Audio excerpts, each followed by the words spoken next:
Rolling. Hello, everybody. Welcome back to another episode of the Polititeen podcast. My name is Damian Galvin, and as always, I'm joined by my wonderful co-host, Varoon. Hello, everybody. My name is Varoon Katathala, back again for our second live streamed and video version of our podcast. We had one a while ago. We didn't record it, though, so you guys weren't able to view it. If you were on our Twitch stream at twitch.tv/Damian_Galvin, I believe that's what it is. Yep. Look at you.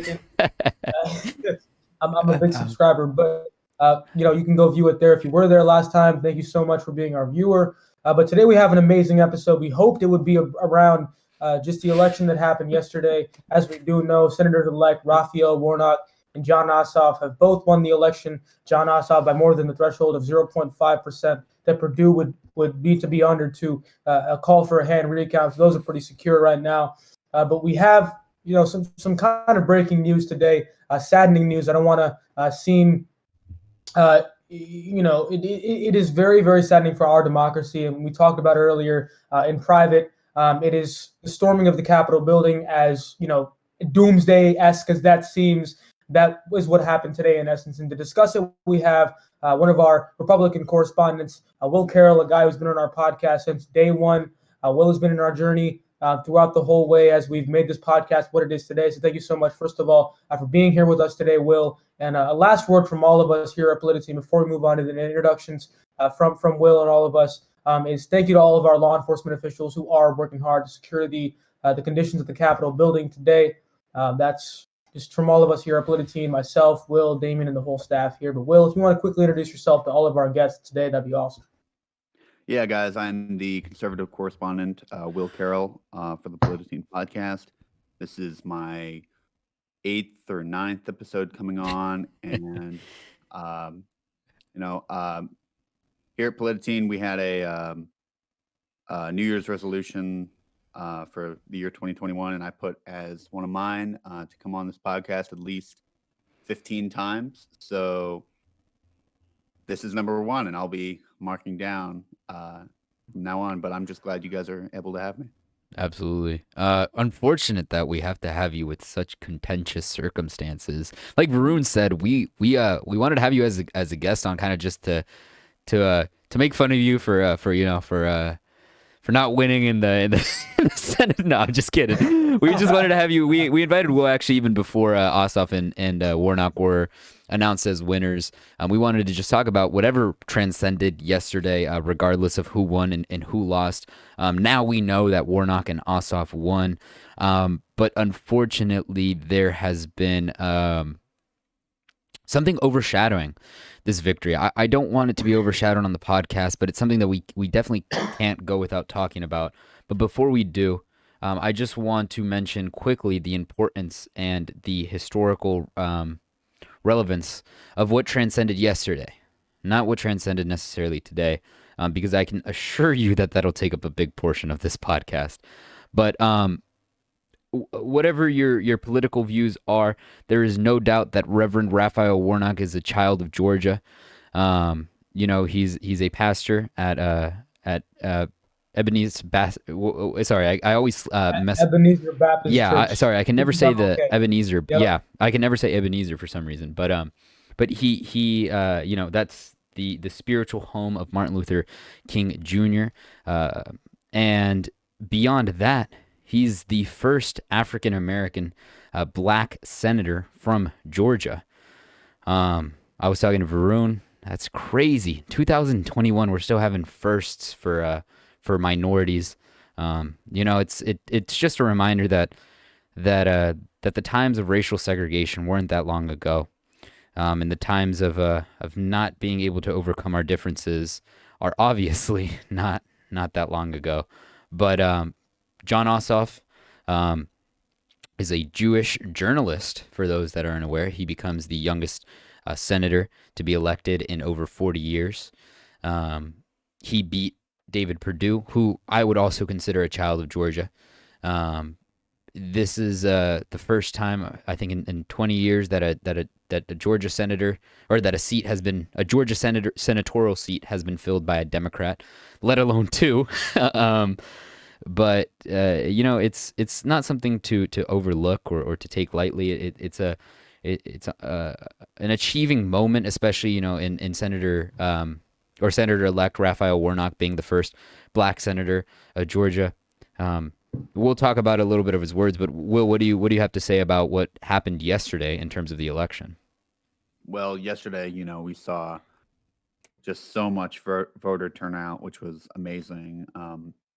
Kelly Loeffler, Perdue, Ossoff, Warnock, they all had at least 2 million votes, which was phenomenal. So for about about 4.5 million votes for the Democratic Party and closing in on 4.5 for the Republican Party, just to see the amount of people who are getting out and voting, especially in areas where they might not be voting, or people who might not be voting, just seeing people recognize that their vote matters. And this year everyone's vote mattered, and that's a really important thing that we saw. And um, I was kind of worried that people wouldn't be voting as much as they did in the general election.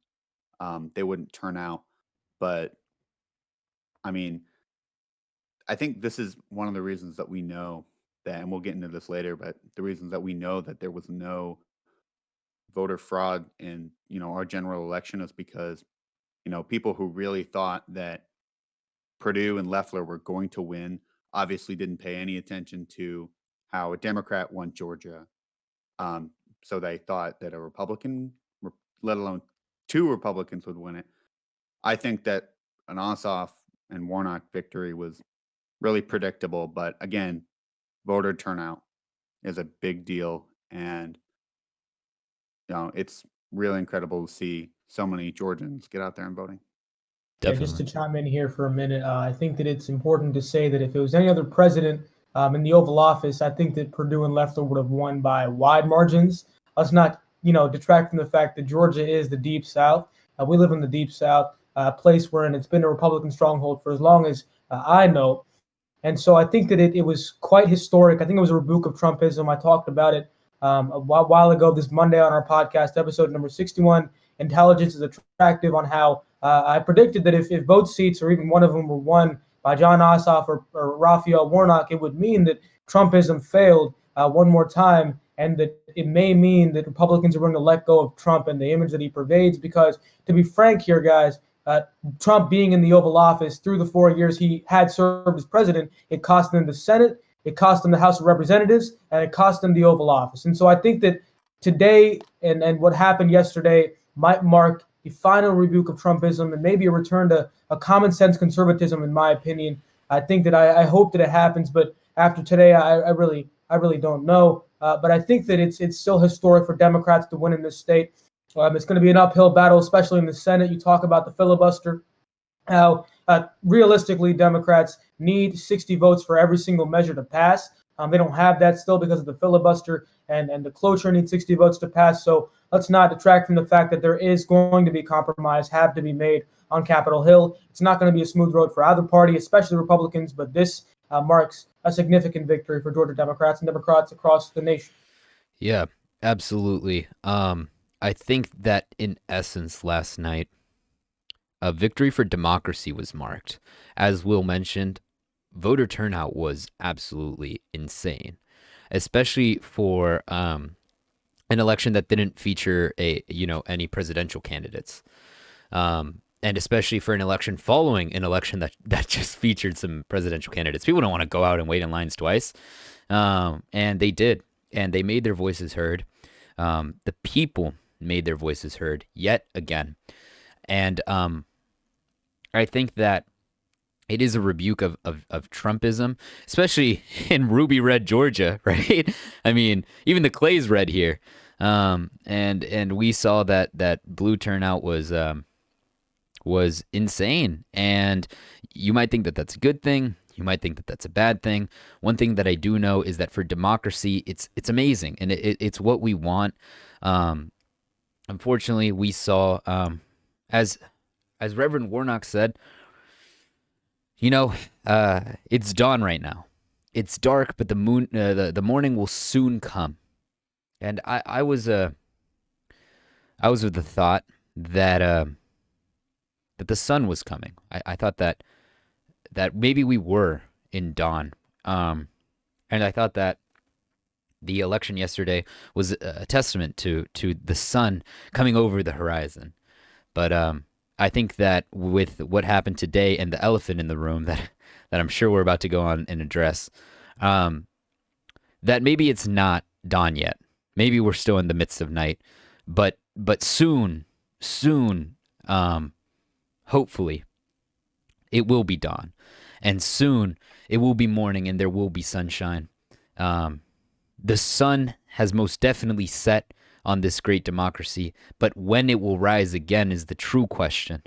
And I mean, I guess we can just go on and address. I don't know. There's just such a tension, like such a palpable Yeah, tension that I've never felt on the podcast. Like I feel I like, think people can see it, to be honest, Damien. I mean, yeah, I was going to say that if you're watching the podcast right now, live or as a recording, you can see that me, Will, and Damien are not usually like this. We're usually very jumpy, especially when talking about an election that happened a day ago, in which we had two Democratic senators elected. We'd be jumpy as hell right now, to be honest with you. But what's happening right now has made us a little bit more reserved, and I think that it's going to follow us throughout this day, and we might even get angry. I really don't know, but as Damien said today, and marked a point wherein our democracy has taken a steep downhill turn, and what's going to determine how strong our values are as a nation and what holds us together is just when we get out of it and when we come together and reaffirm our faith in democracy. And I think that's going to happen relatively soon. I think that as I was speaking about in our interview with the Forsyth County News earlier today, out of calamity, two things can arise.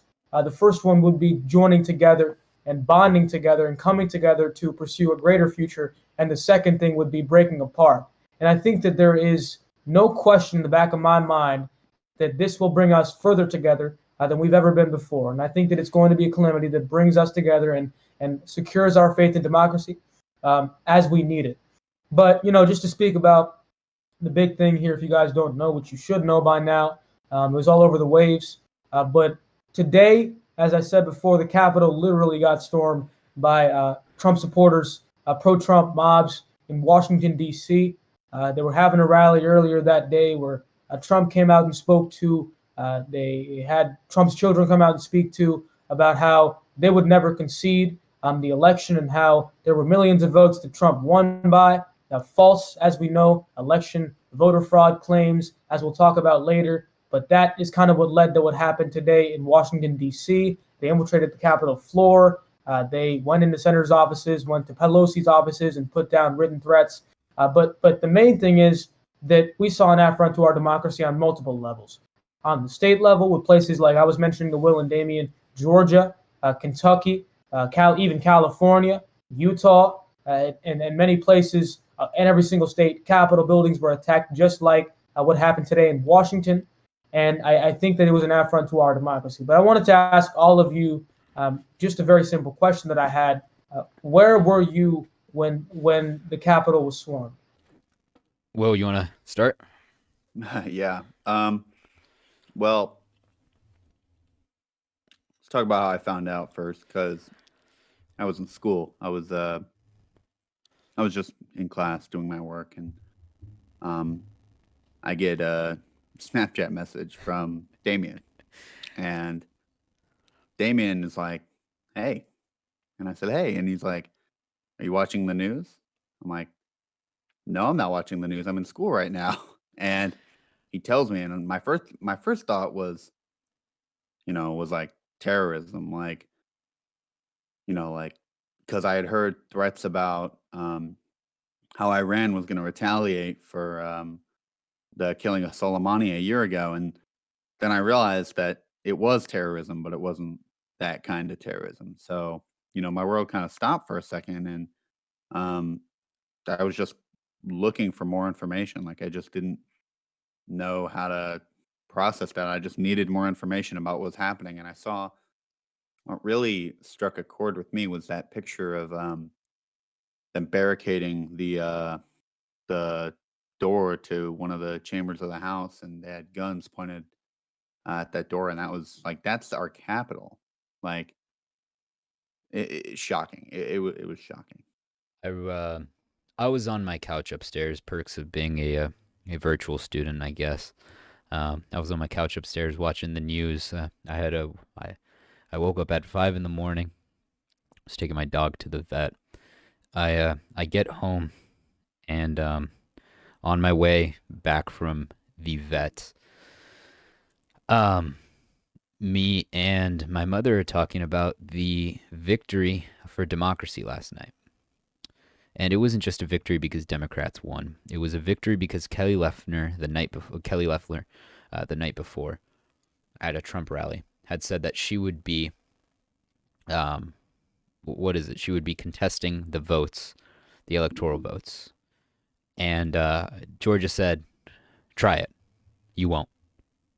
And Georgia stood up and let her know that if she was going to contest democracy and the processes that we hold dearly, that it was going to be the last thing she ever did as a senator. And that is apparent now. And we had this discussion on the car ride home about how, again, here comes the sun.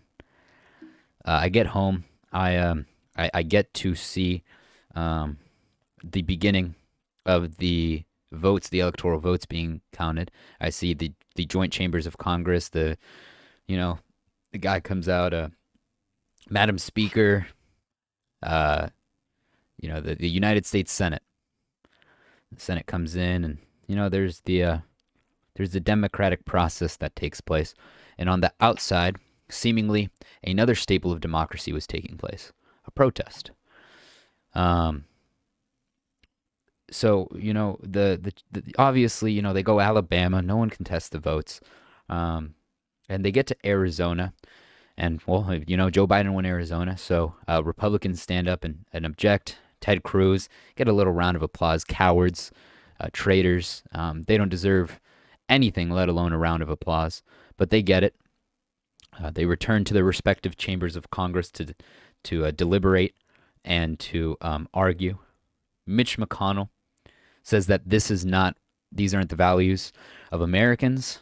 These aren't the values of Republicans. And what is being done is something that the Democrats would do, and that the Republican Party, are putting up a double standard here. We complained about, again, speaking from the perspective of the Republican Party, complained about how the Democrats refused to accept Trump as president, and here we go doing the exact same thing and not accepting Joe Biden as president. Hell, we're not even letting him get to his inauguration. Without trying to kick him out of office. And then it stops. Then it flashes back to a video of Madam Speaker Nancy Pelosi standing up and everyone evacuating. And CNN, I'm watching CNN, then cuts. We were flipping between CNN and Fox News. Then cuts to people storming the stairs of democracy, climbing up the stairs of our nation's capital. And I'm watching this live. And,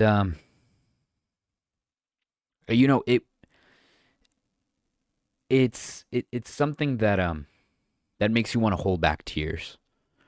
And I did. It hurts. It hurts because as much as we might have differences here, and me and Varoon, how we argue about economic, policies and socialism and capitalism and whatnot, but one thing that we cannot disagree on is democracy. That democracy prevails, and it's the process of the people. And unfortunately, domestic terrorists took it upon themselves today to attempt to overthrow democracy, to make sure that the democratic process did not prevail. And I unfortunately, got to see it live. But one thing that hurt was that while I saw, and you say that you don't want to make things a subject about race, but how can we not?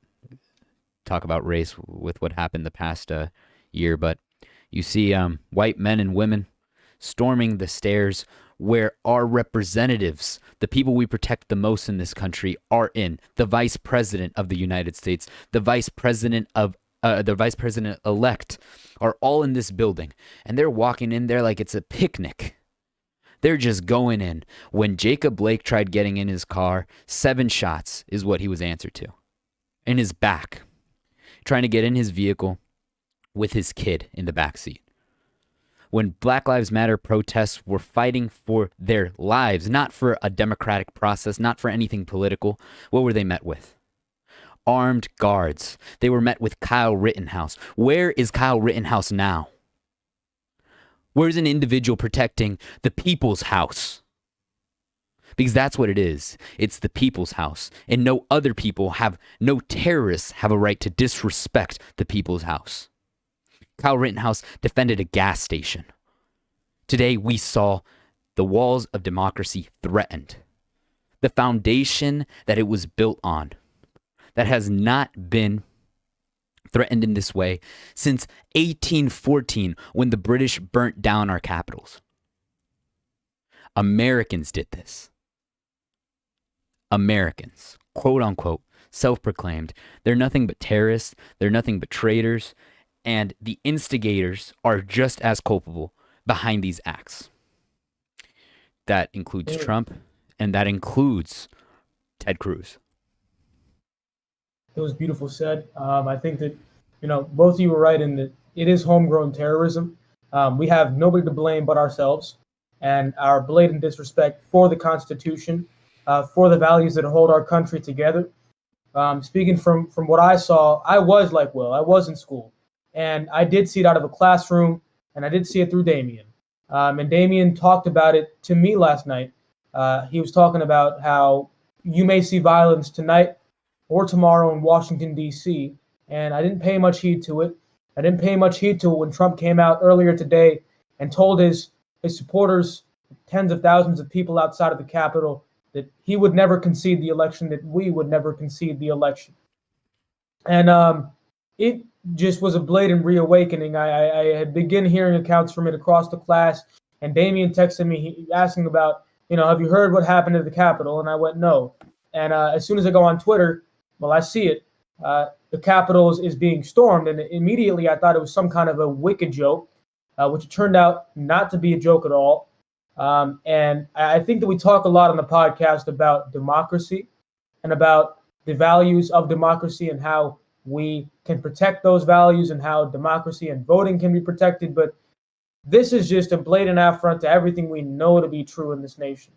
And we talk about the State of the Union, and we talk about what kind of a condition that democracy is in. And now we know, I believe, that democracy that we know and we love is in peril. And so our jobs, my job, Will's job, and Damian's job as podcasters becomes even more important when considering what is going on. And this is not a usual podcast, let me tell you. We usually go much faster and much less sentimental, but I think the moment calls for us being sentimental. I did see bits and pieces of what was going on, obviously not in detail. I wasn't at home. I was at school. I was going through my emotions, but I saw that the Vice President of the United States said that he loved the Constitution and that he respected it, and for that reason that he could not support President Trump's efforts to thwart the electoral process. And I think that I respect him for it. And there's a difference between, being blatantly anti-democratic and being conservative. There's a very big difference. And I think that, the minority of people we saw today should not be representative, and they're not representative of the entire party. I sure hope they're not, because I still have faith in the Republican Party. I still have faith that it's recovering. And it's people like, I would never be saying this 1 month or even 10 days ago, but I have faith in people like Mitch McConnell, Brad Raffensperger, Gabriel Sterling, and to a sense, even people like Mike Lee and Tom Cotton, who may be completely opposite of what I am in terms of ideology, but at least they stand for the same democratic principles that I do, that the election should not be interfered with, and that there was no widespread voter fraud, no matter how much you can try to speak it into existence, it didn't exist. And I think that, I think Trump really should consider, not Trump, but Republicans in his periphery should really consider the 25th Amendment with Vice President Mike Pence, because simply speaking right now, if you all don't know, the 25th Amendment is the opportunity for a vice president to take up the office of president for the remainder of the president's term if 2/3 of each chamber of Congress votes on that resolution. And right, he has a 25th Amendment book. For those that can't see the podcast visually, Yeah. I'm holding up a 25th Amendment copy of the 25th Amendment book. And one of the most important things to consider right now is not just the fact that exists, but the fact that being as that it's so late in the game, with Trump's term only, I guess it's 14 days until Joe Biden gets inaugurated, because it's so close to that date, we Democrats theoretically would only need a simple majority in both chambers to invoke the 25th Amendment and immediately put Mike Pence into power. And that is not a large majority comparatively to reach when you have a Democratic House of Representatives and a Democratic Senate. And now, Will, I wanted your opinion, just as a conservative yourself. Would it be in the best interest of conservatives to invoke the 25th Amendment? And do you believe there's any chance that they would do so? Well, you got to consider there are only 2 weeks left of this man being in office. There is, 12? No. 4. Okay, yeah, there is exactly 2 weeks. Exactly 2 weeks from now, Joe Biden will be sworn in as the country's 46th president. Like, do we go out of our way to put Mike Pence in office, honestly? Well, if it doesn't take away time from I want to throw this just so that you can keep going with your commentary. If the president of the United States, President Donald J. Trump, is impeached, this would shoot down any chance that he has of running for office again. So that's also something to take into consideration, just as you keep going. I think we're talking about the 25th here. We'll go to impeachment in a little bit, but 25th is different. Yeah, sorry. You're right. You're completely right. Yeah. You're completely right. Yeah, we don't have time for impeachment. It's too late in the game for that. Invoking the 25th would be, I don't think it's ever happened, has it? It has. There's few circumstances where the 25th Amendment has happened. It's specifically like I remember with H.W. Bush when he went into surgery. It's just when a president is unfit to serve. So for an extended period of time, the vice president, or for a certain period of time, the vice president will take office. So especially when a president is under anesthesia, if an executive decision needs to be made, if a foreign power feels like they want to declare war on us and we need to go at war, we need someone to be in power. So those moments when the president is literally unfit, the 25th Amendment has been invoked. Right. I mean, do I think it should happen? I can't say at this point. I mean, it's up to Congress at this point. Honestly, I have no opinion on it. If they want to put Mike Pence in power for 2 weeks, look, let me give it to you this way. If you put Mike Pence in power for 2 weeks, it's going to be he's going to be using it to campaign for in 3 years when he runs for president. And I don't think Democrats want to do that. As much as they hate Trump, as much as they want to get him out of power, I think that when Mike Pence decides to run, and he will, when he decides to run for president in the 2024 election, he's going to use.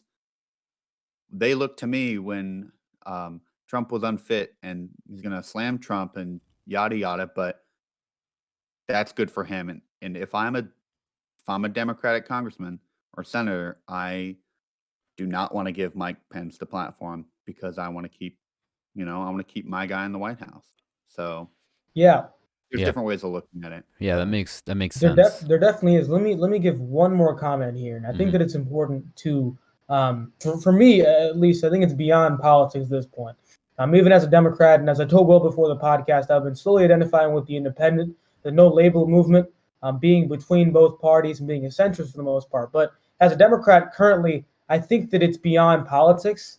I think it's going into the thought of whether or not something like this, like what happened today, the storm on Washington, would and could happen again. And so if that answer to that question is and the security of our nation could be thwarted or impacted again, I think that it's in our nation's best interest to invoke the 25th Amendment, regardless of its political consequences for my party. I think that it transcends partisan politics at this point because we have been dealing with this for quite a while, the voter fraud cases. And I think that one thing to understand just beyond things like what happened today happening again is President Trump's reported consideration of martial law. And we saw that many news sources and people from the meeting that Trump had with Sidney Powell and with Rudy Giuliani had told news sources that the president had been considering martial law, which would basically force the electors to make a new election under the coercion of the military of the United States of America. And that meeting has been gaining attention. The past 8 defense secretaries, I believe, have submitted a brief to multiple news sources, the Post, to tell the president and those involved in that to never and to not consider martial law to deliver their circumstances. And so the question for me is it in the best interest of our nation to invoke the 25th Amendment to make sure we do not have a situation which involves the military of this great nation thwarting our democratic processes? And I think that the only thing that we could see in the next, 14 days up until Joe Biden's inauguration is that. And for a long time, let me tell you, I was averse to the idea of even considering that a remote possibility. But with what happened today, hell, everything's up in play. And so I think that, all things considered, it's definitely a possibility and it should be considered. Just to keep my podcast, my fellow podcastees here informed, Congress has reconvened. This comes after the death of an individual on the Capitol grounds. Congress is back in session. I would go as far as to none of us were alive during 9/11, and obviously this isn't an atrocity on the scale of 9/11, but this almost does feel, in a sense, like our own 9/11. And I say that because 9/11 wasn't just about the nearly 3,000 lives that were lost. It was about the buildings that went down and what they stood for. They stood for freedom. They were signs of democracy, signs of everything that this nation is supposed to stand for. And today we saw hooligans, terrorists, break into the Capitol and do, Republicans and conservatives attack, are very strong on their stance on Al-Qaeda and terrorism and whatnot. And we fought a war on terrorism just to come back and do it to ourselves. I'm at a loss for words, genuinely, with the emotions that I'm feeling. I don't understand how, I'll go with this point. Again, me and Varoon have been talking. Varoon was talking about how he's leaning more towards the center. I obviously have dispersed very quickly and farly to the left with a lot of ideas. And I've mentioned several times now that my fear with the implementation of socialist policies is that that the American people will get upset and that it'll happen quickly. That it'll happen and there'll be a revolution and Marxism will just go into full-scale effect, and that is never successful. That won't be successful. If we just completely overthrow, I always thought that if we want to, start going towards the left, that we have to do it slowly in the Capitol. We have to pass laws that reflect what Americans want, not just allow a coup to take over and inform socialist policies. I thought we were a lot closer to a socialist revolution than a fascist one. But today, I had no other words but fascism scrolling through my mind, an entitlement to an office, American flags being waved in our capital by intruders. I think the most disgusted that I got today was when I saw a Confederate flag in our capital. A Confederate flag in our capital. KKK flags waving proudly outside of our capital. Nazi flags on the grounds of our capital. Individuals with their feet on the desk of the Speaker of the House.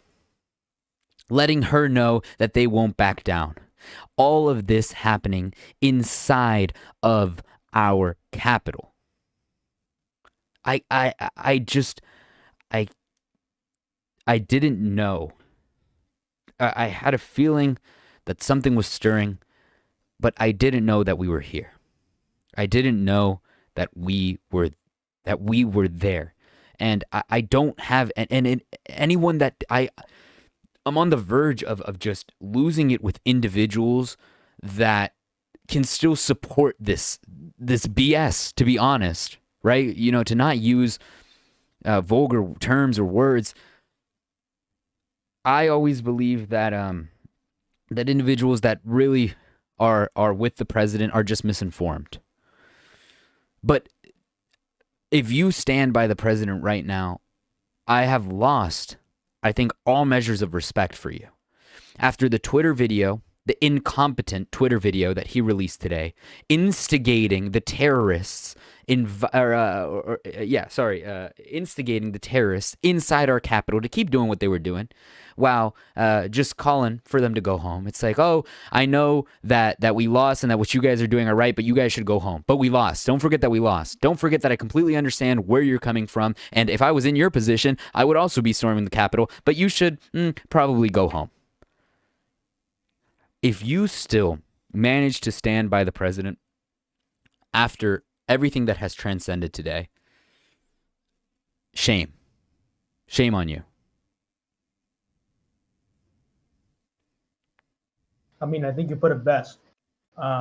Before Trump's account got deactivated, the president who exhorted them to come to our nation's capital. To talk situation and what that implicates.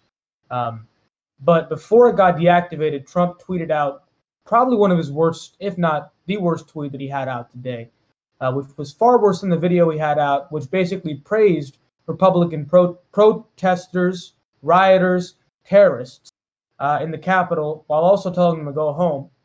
There was a tweet that said, this is what happens essentially, because I can't read it out loud right now because I don't have the tweet on me. It was deleted. That said essentially that, you know, this is what happens when democracy is thwarted, and this is what happens when thousands and thousands and millions of votes are cast out. And once again, propagating that same lie that caused tens of thousands of people to storm the Capitol building, our nation's foremost cradle today. And he said that it was basically a consequence of Democrats. And I think that it's the most blatantly inconsiderate you can get. People talk about President Trump telling them to go home. Well, the only route through which you can take to get these protesters and rioters and terrorists home would be to concede the election. And it really is quite simple. It takes two words. It takes I concede. And, I think we might, with social media, what's going on with Twitter, we might see Trump move over to Parler and continue to propagate what he's saying. But as I'm looking at Twitter right now, I'm seeing that Senator Ron Johnson, during the whole election certification process, he's one of the most outspoken allies of President Trump and also a guy who wants the election results to be questioned. He said that he was asked if him and his colleagues take any responsibility for what happened in the Capitol building. And to that he said, absolutely not. And I got no words because I think that now is a time for reconciliation, and reconciliation begins with us admitting our flaws. But I mean, I'm going to let you speak for a minute because I know you have a lot, going through your mind. Right. Well, we need to remember that, and this is, of course, my opinion, and that's why I'm on this podcast, is to share my opinion. But I don't think those people who stormed the Capitol building today are Republicans. They can't be. Republicans would have the country's best interest in mind. Those people who stormed the Capitol today are terrorists. They're not terrorists. Americans. They're domestic terrorists. They're not Americans. They don't have the country's best interest in mind. Otherwise, they'd let the democracy that happened in November happened in December, on December 14th, when the electors voted, and it was supposed to happen today, and it's happening right now when our Congress is reconvening under conditions that we don't even know, but we obviously saw the photos and footage inside of the Capitol building, and it's horrible. But no, we need to remember that.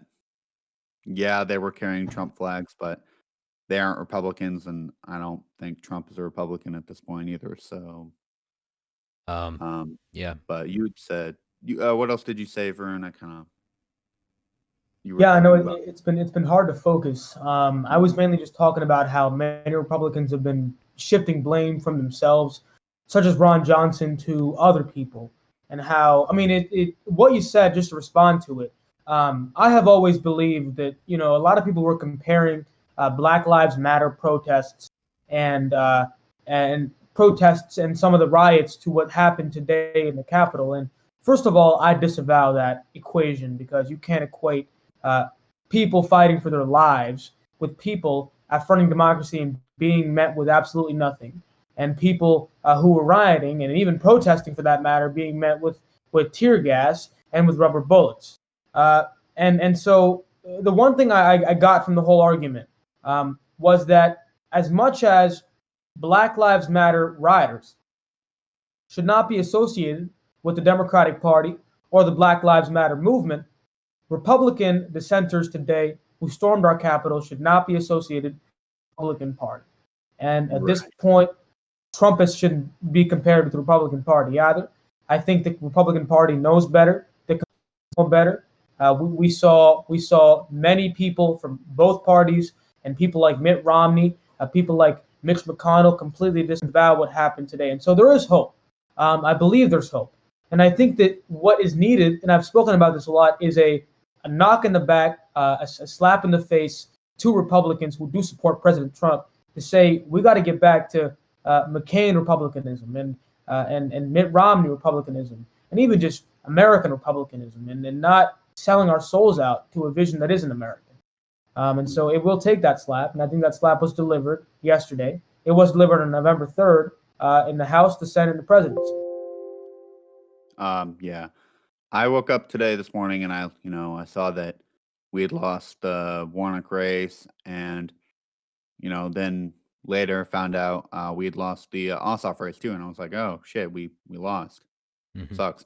And then I see about this, and I'm like, oh, Republicans lost twice today because first the races in Georgia, and now this is being blamed on Republicans, and yeah, it's. I can't say that it's entirely like senators who are trying to like investigate their own ideas of voter fraud, like senators and representatives. I can't say it's entirely their fault. I can say, however, with no question, it is entirely Donald Trump's fault because he was the one who literally told them to go march on the Capitol. Go down there, tell them what you think. That's what he said. And it, I know you had also said something about how I felt about his Twitter being deactivated, and I told you this, Varoon, but Varoon told me they deactivated his Twitter, and my response was about 4 years too late. It's about 4 years too late that they deactivated that deranged man's Twitter, and just 2 weeks left.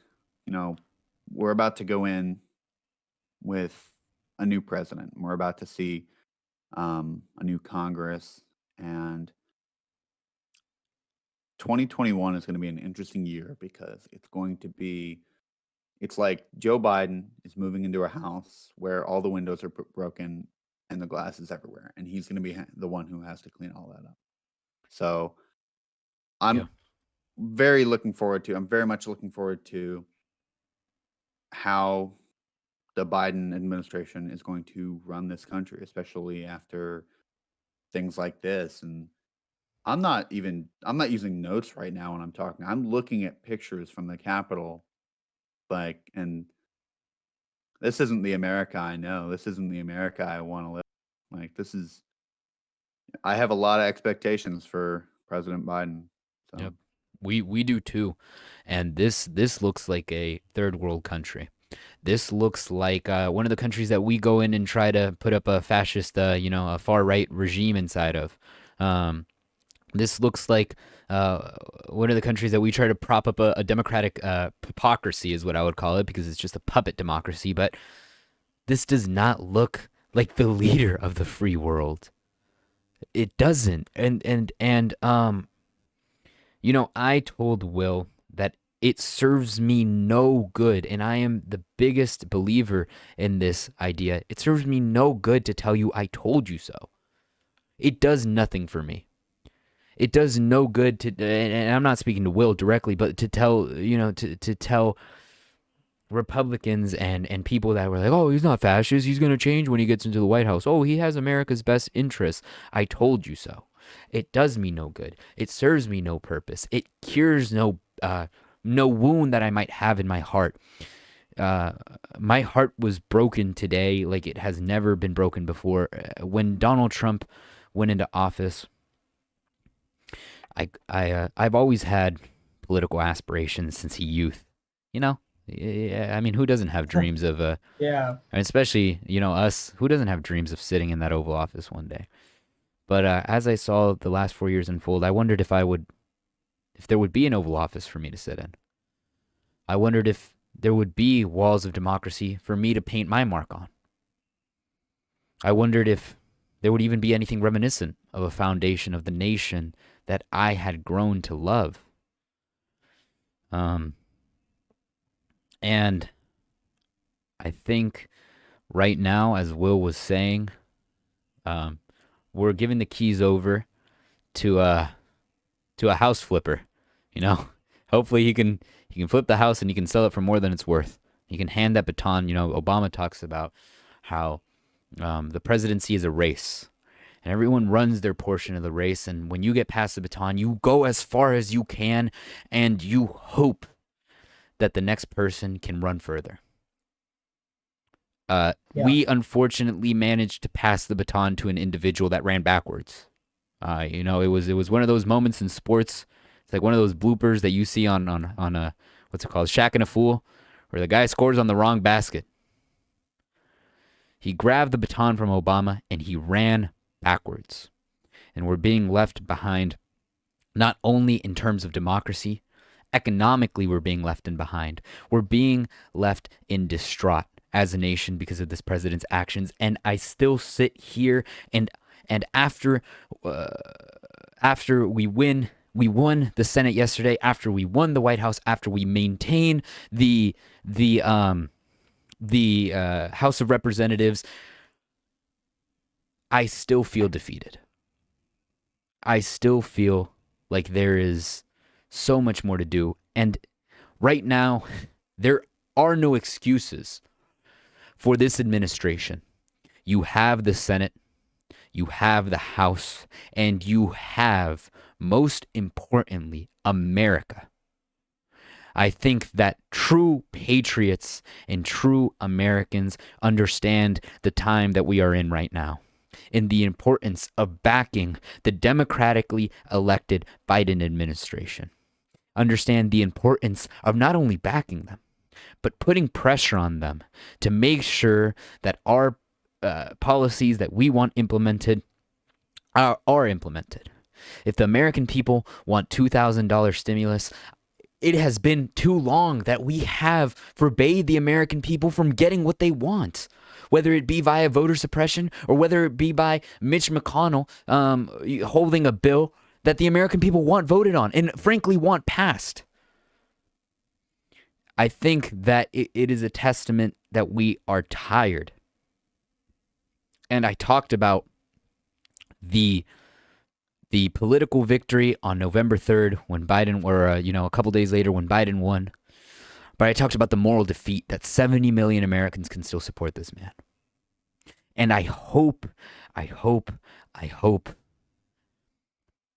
those who supported him yesterday, today, for them, maybe this sun that we keep talking about has risen. And there is hope for them. And they have caught up. And they are no longer believing this misinformation. They are no longer being manipulated. Because you know what this man is? He's not a patriot. He's not a Republican. He's not a father. He's not a husband. Oh, he's been a husband 3 times, but that's beyond the point. He is a grifter.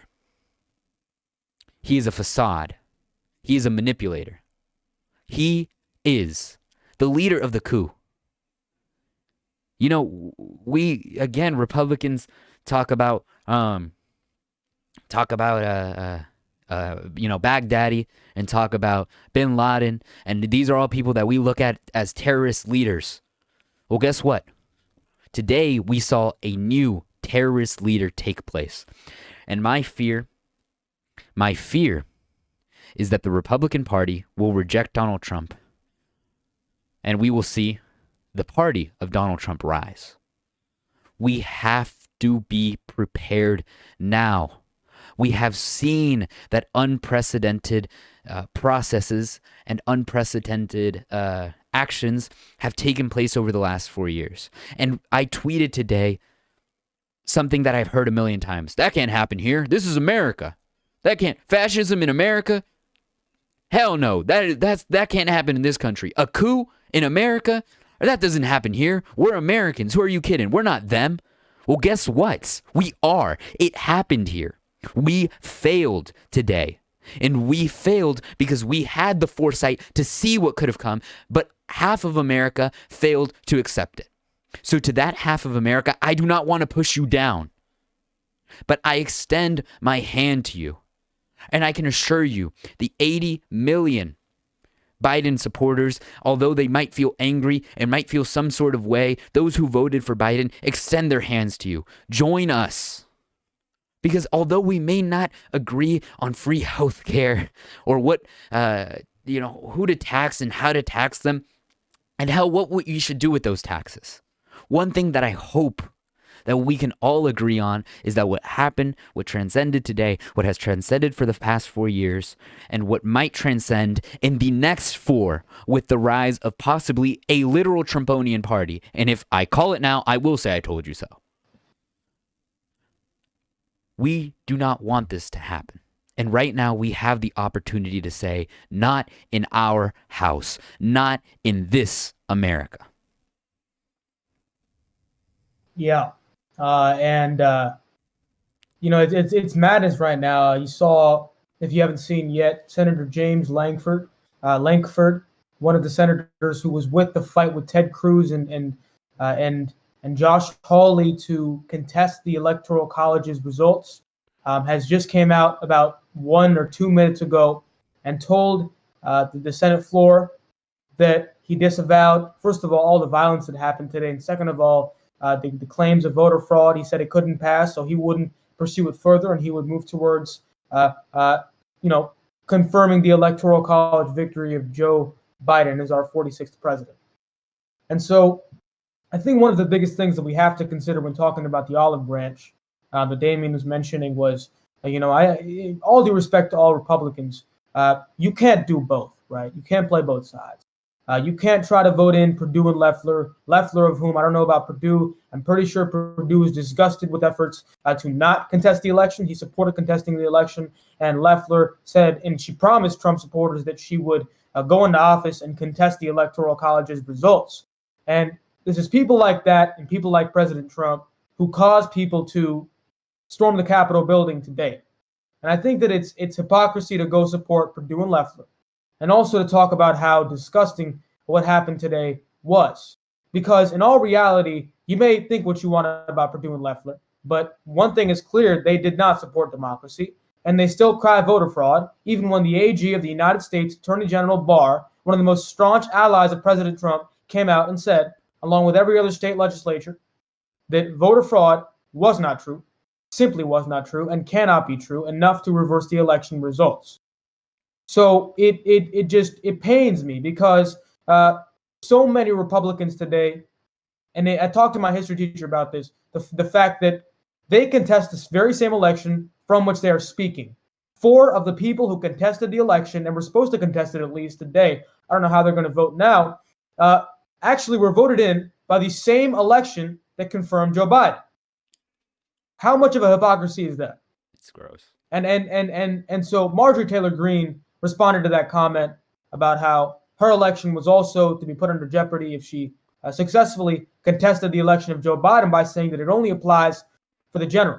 It doesn't apply for the primary election that elected Marjorie Taylor Greene and the other Republicans who won in the House overwhelmingly. And it's just hypocrisy on all ends. And I think that one thing I wanted to mention to bring somewhat of a lighthearted comment what we're having today in terms of the discussion is what Angela Merkel, the Prime Minister, Chancellor of Germany, posted on Twitter 2 hours ago. I can assure you that my departure from office is going to be very boring. And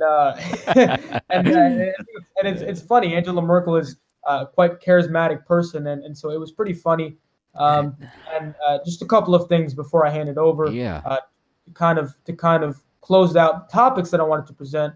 Biden spoke today, and it was belated. Obviously, it wasn't direct as a response that many other Democrats had to what was happening. But he told President Trump, he called on him, he pleaded to him to come out and to concede the election. And I think his speech was pretty powerful. It was short, it was concise, and it was good.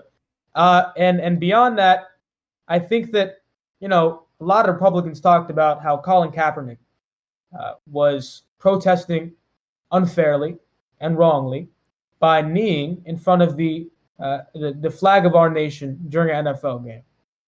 And those same Republicans are coming out and storming the U.S. Capitol and calling that peaceful protest. I think there's a huge hypocrisy there.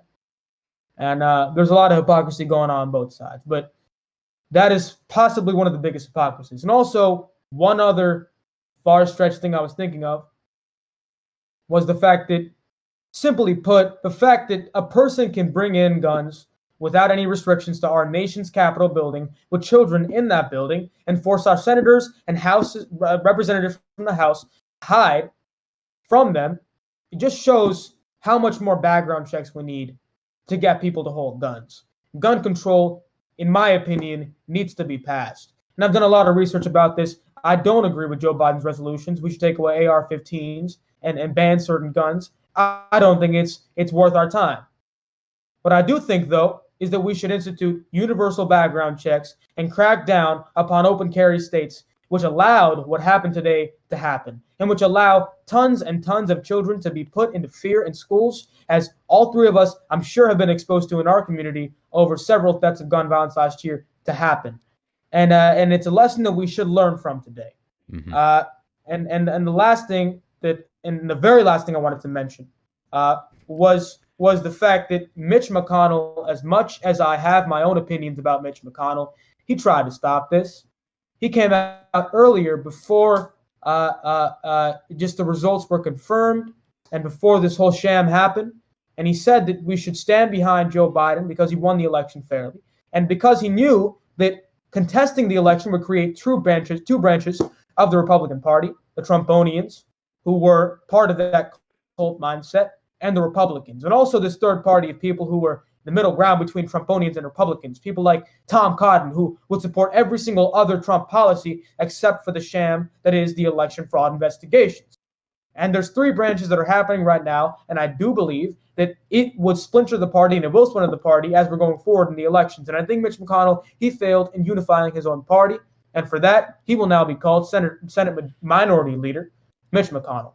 And that's his consequence. And I think that people who were seditionists today should have consequences, as every single other seditionist had a consequence in the history of our nation. We will learn from this, we will recover from it, and a new day will be seen in good time. Now, let me just hand it over to Will before we end out the podcast, but I think that I'm proud to be able to speak on this level with all of you today. This podcast is a blessing. Yeah, I agree. I'm glad that we all have a platform to speak our mind, and especially about such subjects as this. I will say I agree with you completely about the whole splintering of the Republican Party, because we might not realize it, but this is going to be huge in 4 years, and sooner than that, 2 years. We're going to have we're going to have representatives running, and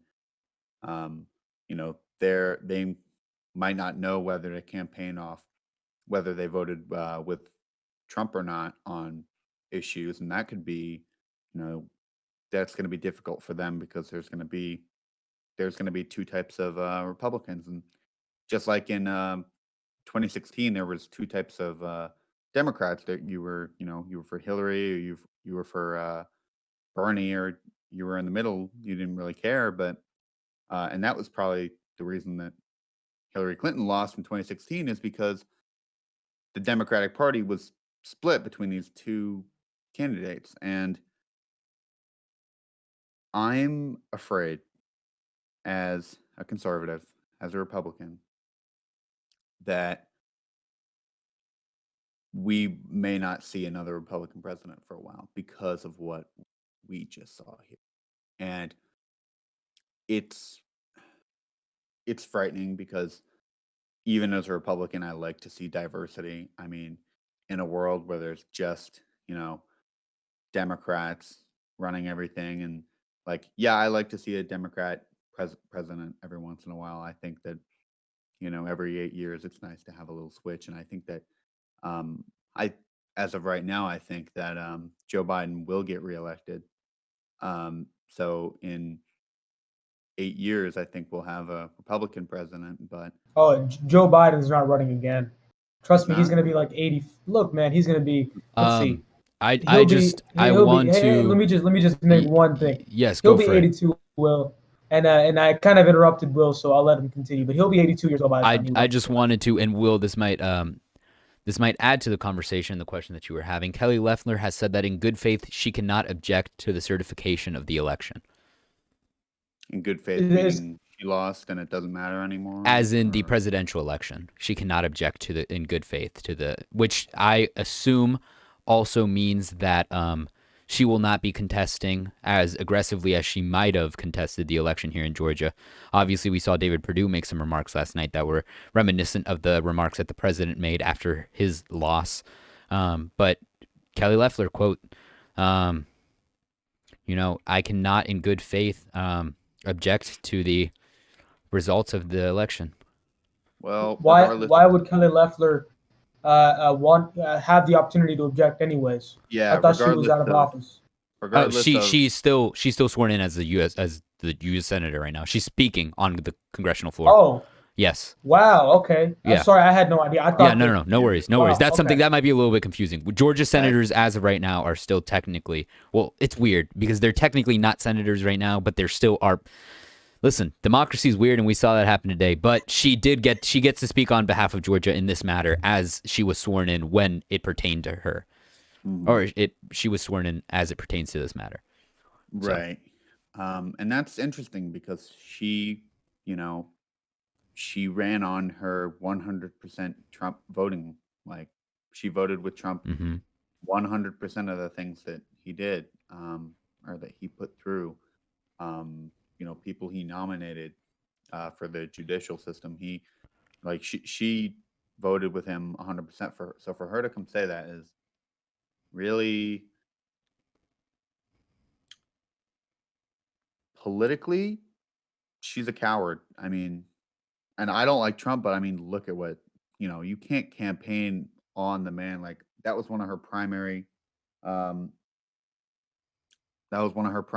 running things. You saw in almost every single one of her advertisements is, I have 100% Trump voting rate, and she would say that, and for her to come out and not stick with, I mean, it's good she's not promoting anything now. Like, it's good that she's giving it up, but at the same time,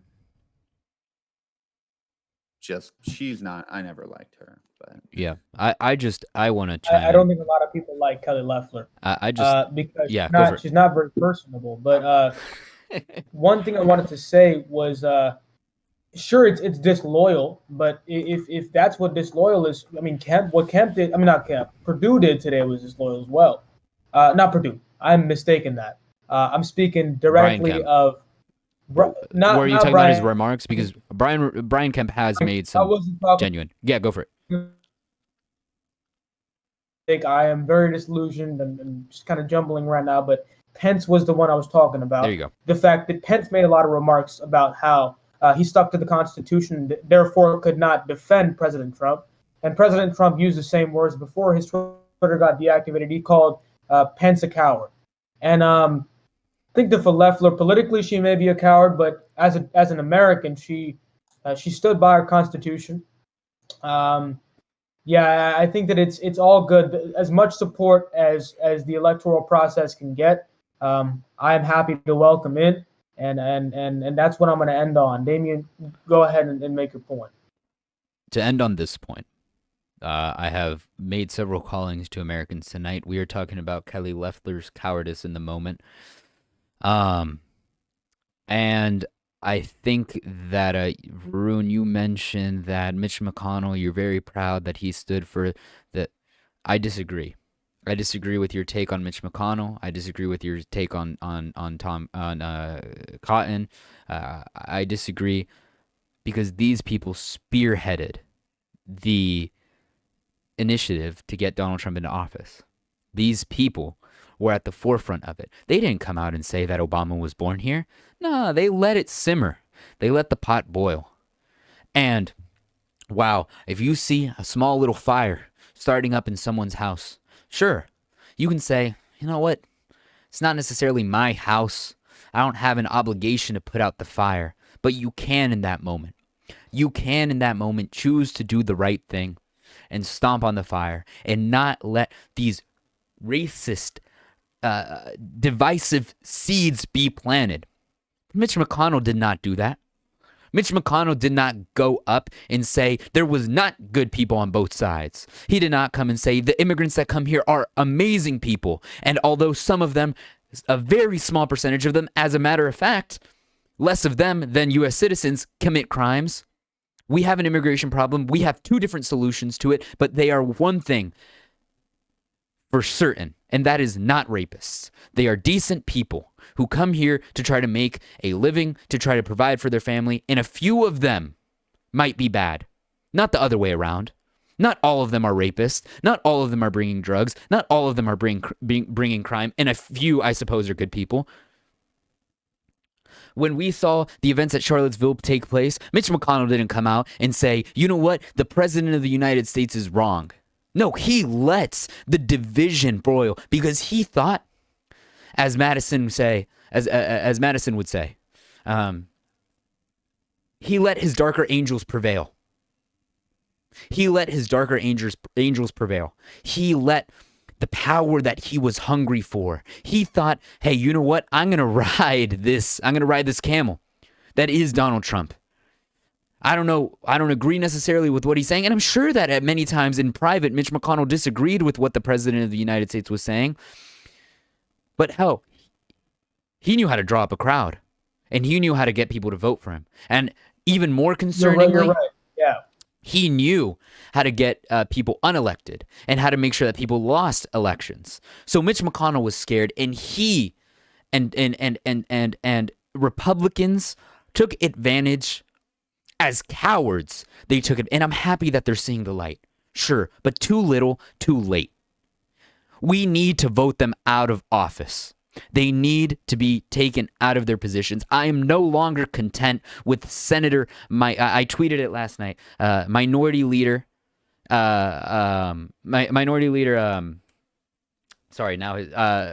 McConnell sounds amazing. And then Hillary copied my tweet. She probably saw it. She tweeted it this morning. But you know, I'm no longer content with Minority Leader Mitch McConnell. I want former Majority Leader and former Senator Mitch McConnell. I am no longer happy with the man that wrote a piece titled "Send in the Troops," sitting in a house of the people that today was overrun by terrorists.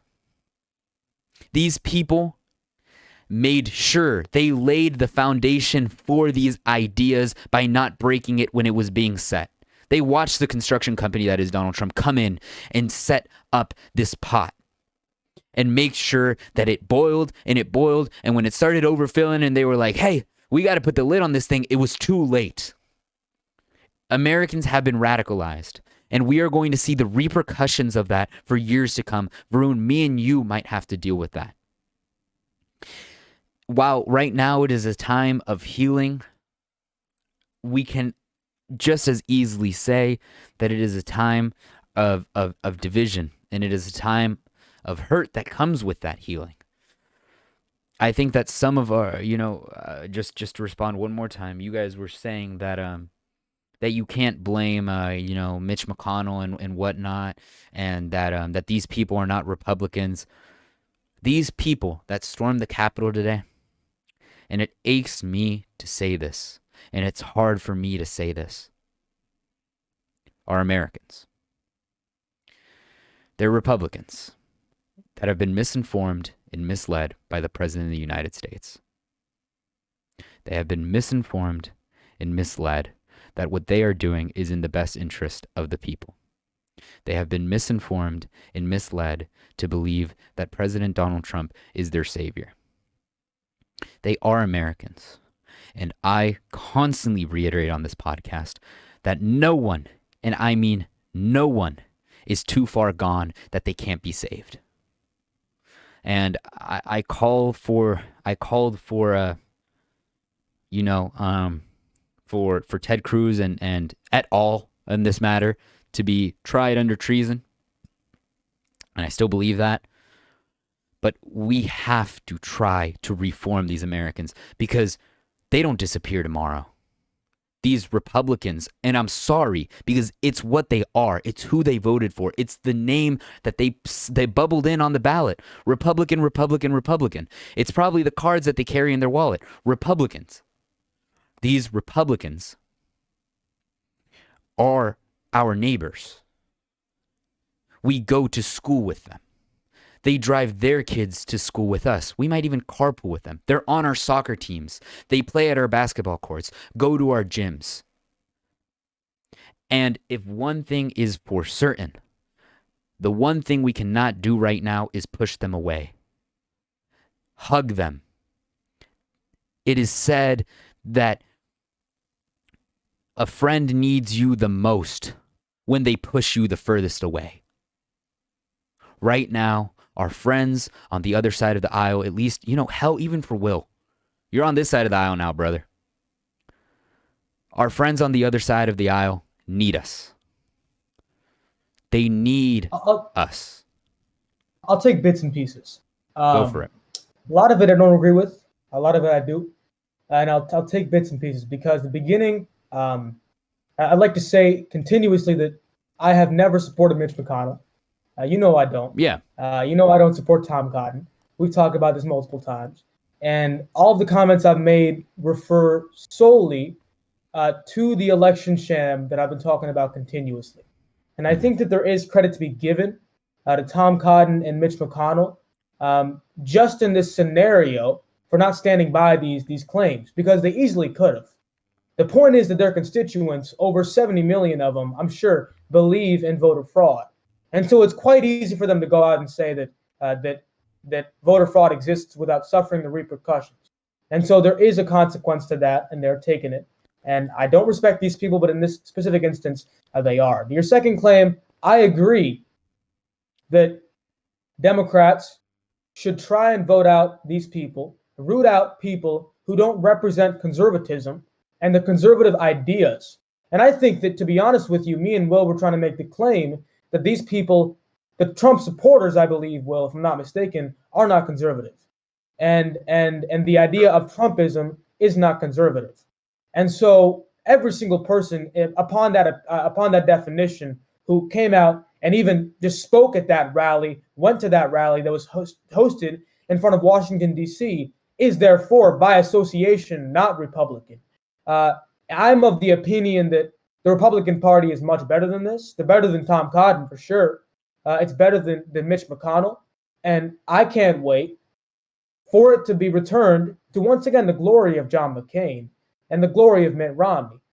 Because those people were, and they both had their faults, and they continue to have their faults. But those people were at least decent human beings. And like you said, Damian, I echo in that. The fact that in many circumstances, Republicans stood by when Trump got elected and was talking about illegal immigrants being rapists and murderers and was talking about the Charlottesville, the rioting and how there was active KKK support for his campaign. Everybody was loud and clear about how they didn't support Trump up until he won the nomination. And that's when their mouths went shut. And their mouths continue to be shut. And And I think the only way to make sure you get people who vote with their conscience is to make that and slap them in the face in the elections, in the primaries. Make sure they know that America doesn't agree with that, agree with their views. And I think America showed that. The House, the Senate, and the presidency. The House, the Senate, and the Oval all got flicked to Democrats, and that's the slap in the face they deserve. But I think, to end here, that the people in front of Washington, D.C., they were very much not Americans and not Republicans because of the fact that they were seditionists. And that's the very simple truth. If you support this democracy and you support this government, you would have stayed home. No matter how much you disagree with what was happening, you would have stayed home. I think those people are mentally disillusioned, to be completely honest with you. And I think that, I agree with your point that we have to embrace them, but it is through love that we reform the flaws in our nation, and it is through compromise that we finally find a Band-Aid to what is happening right now. Because simply put, we need both sides to function as a nation. Like Will said, there is a balance to be struck between Democrats and Republicans, but not morally. Not morally. It's politically, and solely politically. Outside of politics, we must remain strong by the same belief that this democracy holds us together and that we have common values about our morals. We must be humans, for God's sake. Forget Americans, humans. Mm-hmm. And I think that the people who are outside of Washington, D.C., forget Americans, we're not humans. And that's my opinion. Anything else to add, Will? No, I think you absolutely covered it. I mean, I completely agree with you, Vern, when you say that they weren't Americans, because storming your Capitol building is not an American thing to do. And I second a lot of what Varoon said, but I say that they are Republican because they found their home in the Republican Party. These people that stormed the Capitol, and I would be remiss, and I think Will would be too, and I think Mitch McConnell would be, and I think Tom Cotton would be remiss if we didn't acknowledge this. We can't just say, oh, these people, they're them. They're other ones. They don't represent the party. Well, then why were they there? We made the criticisms of the Republican Party. If the KKK, if you guys aren't white supremacists, then why does the KKK fit so perfectly in with what the policies that you guys want to implement? So one thing that we cannot deny, I think that the true Republican Party should not accept these individuals, and I think that today might be the turning point. But I warn, and I say this, cautioning to the American people.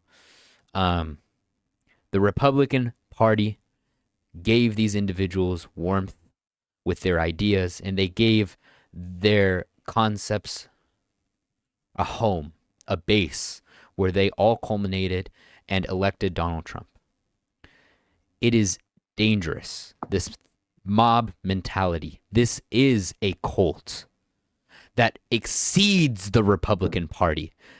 It transcends the Republican Party. This is a cult that has outgrown a cancerous growth, that has outgrown, it might have stemmed from the body of what the Republican Party was, and we cannot fail to acknowledge that. But we can also not fail to acknowledge that this cancer is still alive and well, despite what Republicans might say, because they do not respond to Mitch McConnell. Mitch McConnell, who I would say right now is the face of the Republican Party. Right now, not Donald Trump anymore. As a matter of fact, I take that back. Mike Pence, I say, is right now the face of the Republican Party, the true face of the Republican Party in this moment. If he tweeted, guys, go home, they wouldn't have listened to him. They only listen to one individual, and that is dangerous. And the Republican Party has to make efforts to separate themselves and try to bring back as much of the base that Trump has to make sure that this movement, we got to do what we do in other countries, guys. And we got to admit that we do this in other countries too. We kind of killed the revolution silently, and we bury it, and we're like, what happened there? We don't remember that. That's what we have to do with Trumpism. We got to be like, what? Who? Trump? 45? I don't know how to, when I count, I go 41, 42, 43, 44, 46. I don't know what you guys are talking about with 45. This is a made-up number. We'll block it out of the history books. Talk about making history. We'll block it out of history. Yeah, the picture, any picture of Trump, it's gotta go Obama, blank picture, and then Biden. We gotta forget about this.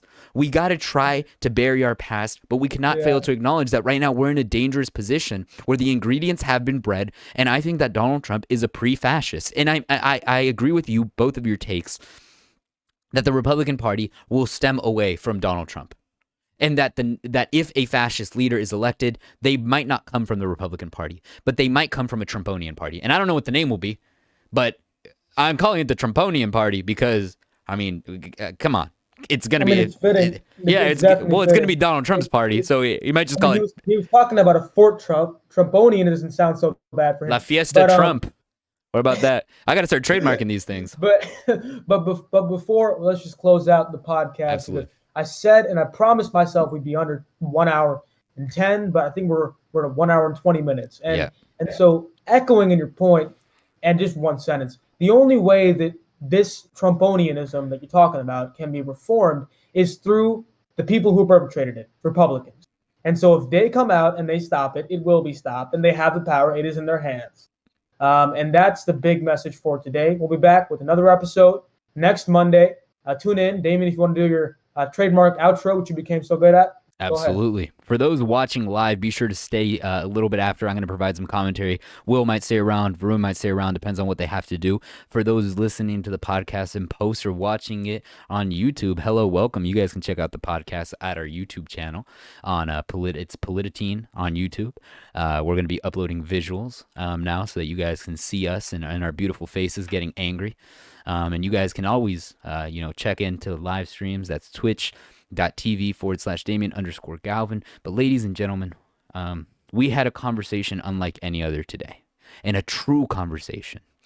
Me and Will have disagreed in the past about statues. Me and Varoon have disagreed in the past about capitalism. But today we came in agreement about the foundation of our nation. Democracy, and that it will prevail, but only if we hold our hands in unity and have conversations like the ones we had today. Have these conversations, ladies and gentlemen. Have these conversations with your loved ones. Have these conversations with those you dislike. Have these conversations with individuals stormed the Capitol today, because they need to hear it. And slowly bring them back to reality. Slowly show them that the democratic process is the way, and this nation will prevail much longer than our generation or our children's generations or our children's children's generations. And this is coming from a couple of children. So thank you guys for listening to it. Thank you, Will, man. Thank you, Will, for coming on for another episode. Absolutely. And love to have you always. And we hope you get over 15 episodes this season, hopefully a lot more than 15. We love having you on, man. Absolutely. Appreciate your input. And like Varoon was saying, thank you, Will, for adding insight to the conversation. Varoon for adding your opinions. Both of you for driving this conversation into a place that it might not have gone if I had to sit here talking goofy by myself. I appreciate the listeners for listening to yet another episode of the Polititeen podcast. You guys can follow us again now on YouTube, Polititeen. You guys can check out our social media. That's at Polititeen Show, both on Instagram and Twitter. From there, you guys can follow both me and Varoon. We have that in our bio. And thank you guys so much for tuning in to yet another episode of Polititeen. Hopefully, this will be the last where we have this sort of sentiment. But until the next time, thank you guys.